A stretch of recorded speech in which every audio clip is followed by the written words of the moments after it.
Governor Sonny Perdue's Agriculture Environmental Stewardship Awards were given to farmers that, in his words, made the conditions of their farmland today better than they were when they found it.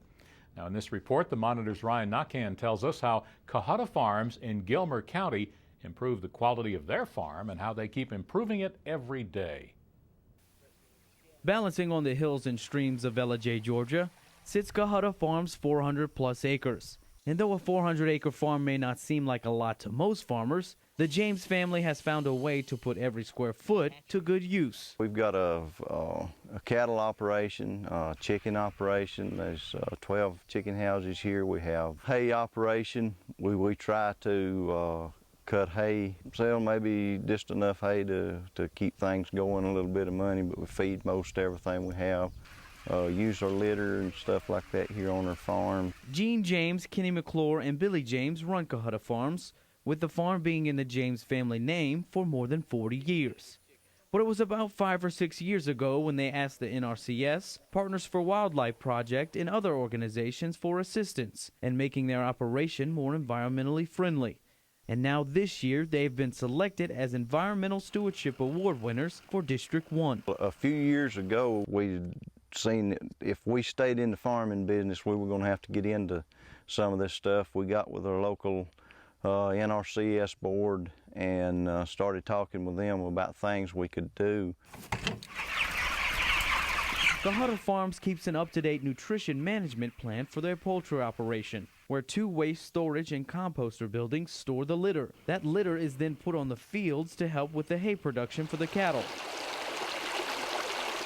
They've also installed water ramps across the stream that run through the pastures. This management practice has preserved the stream's banks and improved the water's quality. They go in, and then the other cattle going in and out runs the others out, so they don't stand and stay in the creek a lot of the time. And we fixed it where we could cross the creeks. This makes a good crossing for us. The bottoms are good and solid. The mud, you don't have to worry about it. About 5 years ago, Cohutta Farms decided to put these fences up to protect the creek from erosion.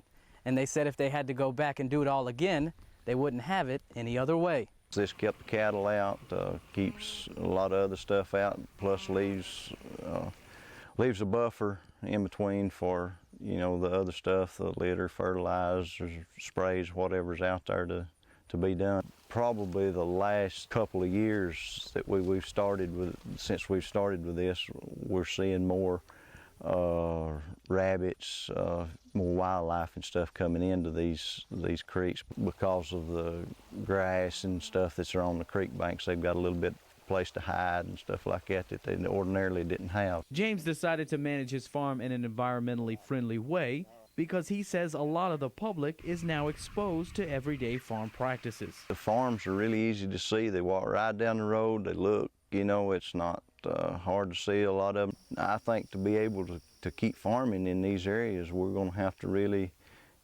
keep on these nutrient management programs and stuff like that everybody lays out for us, or that we work toward with them to use. James believes his farm is at an advantage now because he thinks other farms will have to follow guidelines in the future. A lot of people are going to have to start. I think a lot of it's now, like you said, is going to be mandated that you do it. We're already in the process. We're already ahead of the game. I think it's really helped us out on all the farm here. James admits Cohutta Farms would not be spotlighted for this award without help. We probably wouldn't have near as much in as we've got now. We probably wouldn't been on this award. I would assure you that without these people's help. Showing how one small family-owned farm has set out to make one big difference. For the Georgia Farm Monitor, I'm Ryan Naquin.